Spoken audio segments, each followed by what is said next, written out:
தராத, யோசிக்கிறதுக்கு நான் இருக்கேன். நான் நிற்க சொல்கிற இடத்துல நில்லு. உன் அக்கௌண்ட்டில் பணம் வரும், கொடுக்க சொல்கிறவங்ககிட்ட கொடுத்துரு. அவன் எல்லா வேலையும் செஞ்சு முடிச்சிடுவான். நான் என்ன பண்ணணும்? பார்த்துக்கிட்டு நில்லு. இல்லை நான் ஏதாவது நீ உள்ளே புந்து கெடுத்துறாது. அதான் ஆண்டவர் சொல்கிறார். பல நேரங்களில் கர்த்தர் நமக்கு செய்ய வேண்டியதெல்லாம் 5-3 அடுக்க சுற்றி கரெக்ட் பண்ணி வச்சுருப்பார். நமக்கு அப்படியே ஒரு பயம், என்ன நடக்குமோ, ஏது நடக்குமோ, என்ன ஆகுமோ. ஒன்றும் ஆகாது, ஒன்றும் ஆகாது.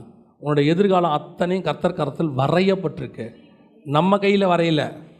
அவருக்கு தெரியும் நம்ம கையில் வரைஞ்சா இது தேஞ்சு போயிடும், நம்ம கையில் வரைஞ்சா கை ஆக்சிடெண்ட்டில் உடஞ்சி போயிடும்.